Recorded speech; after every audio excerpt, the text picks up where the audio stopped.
अहमस्मि भवतां संस्कृतशिक्षकः आशीषः। Once again स्वागतम भवतां सर्वेषां। हेलो दोस्तों, कैसे हो? होप अच्छे होंगे, मज़े में होंगे और एकदम बढ़िया होंगे।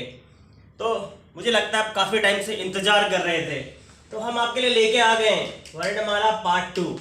इससे पहले आपने पढ़ा था स्वर क्या होते हैं, स्वर कितने होते हैं, ये सब आपने पढ़ा था। आज हम आपको स्वर की मात्राओं के बारे में बताएंगे। आपने पढ़ लिया आ, ई, उ, आपने पढ़ लिया है। And sorry to tell you, sorry मैं भूल गया हूँ।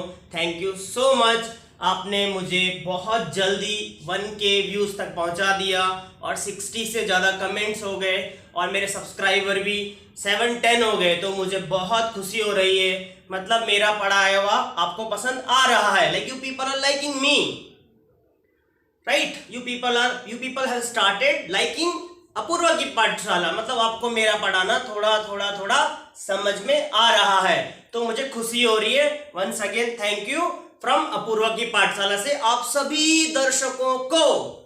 ठीक है, चलो स्टार्ट करते हैं। तो इससे पहले आपने पढ़ा था वर्णमाला। आज हम पढ़ेंगे आपको आज बताएंगे स्वरों की मात्राएं कैसे होती है।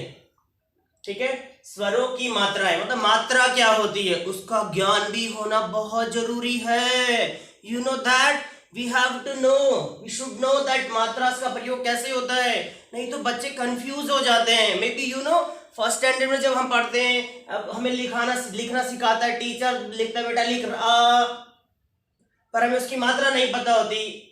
तो आज हम देखते हैं मात्राओं में। सबसे पहले आता है मात्राओं में अ इज नॉट हैविंग एनी मात्रा because he is a small letter, इसमें कोई मात्रा नहीं है।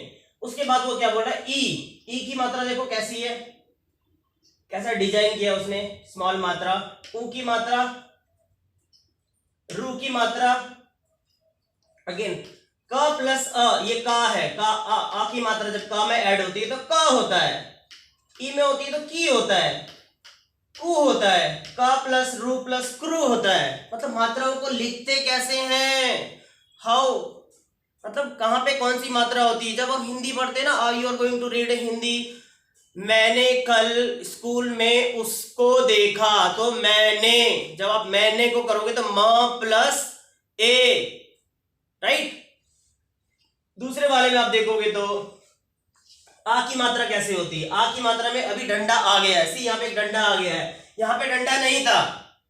छोटी की मात्रा में एक डंडा और छोटी की मात्रा का सिग्नल था। बड़ी की मात्रा में देखो ये इस साइड है, की कैसे हो गया, और ये की ई की मात्रा इस साइड है, बड़ी ई की मात्रा। होप यू आर गेटिंग, समझ में आ रहा होगा मात्रा का डिफरेंस। ई, बड़ी ई की मात्रा ऐसे होती है, जब वो पक्का में लिखा जाता है तो की उसका उच्चारण किया जाता है। छोटे ऊ में आपने देखा, छोटे ऊ की मात्रा क प्लस ऊ कु नीचे आया, और सेम मात्रा ऊ की मात्रा में देखोगे बड़े ऊ की मात्रा का प्लस ऊ कु हो गया, right. Hope you are getting me, मुझे लग रहा है आपको समझ में आ रहा होगा ये मात्राओं का प्रभाव कैसे हो रहा है। ए की मात्रा, देयर इज नो सिंगल डंडा, नीचे कोई डंडा मात्रा, दैट इज द ऊपर है, का प्लस ए के। आई की मात्रा दो डंडे आ गए, का प्लस आई कई हो गया, राइट। समझ में आ रहा होगा आपको। ओ की मात्रा, वन डंडा केम, सी हियर द डंडा, आपको कंफ्यूज करने के लिए ये यहां से ऊपर डिजाइन में चला गया है। The same thing is coming where, here only single डंडा इज देयर, राइट। हियर ए की मात्रा में देयर इज नो डंडा केलगड़े, देयर इज नो डंडा, सी हियर ये डंडा जिससे नीचे आया है, मात्रा जो नीचे आई ओ आप देख सकते हो यहाँ पे ओ में कैसी मात्रा दे रहा है, का प्लस ओ को। The same thing is following here. औ की मात्रा, काऊ, अनुस्वार, का प्लस कम, आहा विसर्ग, का प्लस आहा कहा। वंस अगेन आई रिपीट, मुझे पता है आपको समझ में नहीं आएगा, ये समझ में आने वाली चीज जल्दी से नहीं है, फिर भी मैं आपको दोबारा एक बार समझाने की कोशिश करता हूँ सिंपल वे में। देखो हर जगह मात्राओं को दिया गया है, द सेम मात्रास यू आर सीइंग हियर। जैसे ये मात्रा है वैसे ही क्रू में मात्रा लग गई, जैसे ऊ की मात्रा है वैसे कू में लग गई, जैसे छोटी ई की मात्रा है वो छोटी ई में लग गई। तो ये सब मात्राएं आपको प्रैक्टिस करनी है, ये if I am telling you and you are understanding and you are not understanding, आपको ऐसे समझ में नहीं आएगा। आपको क्या करना है, you have to practice, you have to write. आपको ये सब कुछ लिखना है, ये सब कुछ आपको लिख के तब प्रैक्टिस करनी है, तब आपको मात्रा समझ में आएगी। तो ओवरऑल अगर आप देखोगे, मात्राओं के बाद जो आती गुणित अक्षराणी, गुणित अक्षर जिसको बोला जाता है, हिंदी में बड़ा खड़ी भी बोलते हैं, तो उसका उच्चारण कैसे किया जाता है वो थोड़ा सा एक बार देख लेते हैं। क, का, की, कू, क्रू, के, कई, को, कऊ, कम, कहा।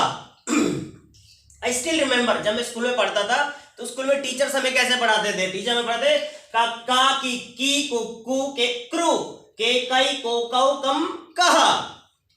का, की, कुकू, क्रू, के, कई, को, कऊ, कम, कहा, ऐसे पढ़ाया जाता था हमें।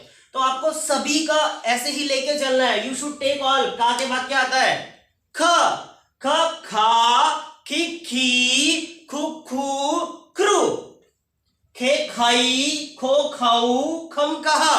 सब में ऐसे ही चलेगा, सब में ऐसे ही चलेगा। तो होप यू आर गेटिंग। मैं आपको क्या बताना चाह रहा हूं, मात्राओं को आपको अच्छे से उसकी प्रैक्टिस करनी है, आपको लिखना है। अगर आप लिखोगे ही तभी ये बहुत अच्छे से आपके दिमाग के अंदर बैठेगा। और एक बार आप मात्रा बोलना, लिखना, पढ़ना और समझने लग गए तो फिर आपके मजे ही मजे हैं। फिर आपको कोई टेंशन लेने की जरूरत नहीं है, फिर आपका पूरा कॉन्सेप्ट समझ में आ जाएगा।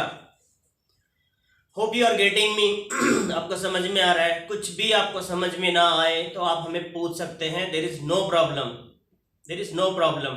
तो तब तक के लिए अपना ख्याल रखो, अपने अड़ोसी पड़ोसी का ख्याल रखो और फिट रहो और अपूर्वा की पाठशाला से जुड़ते रहो। तो तब तक के लिए धन्यवाद।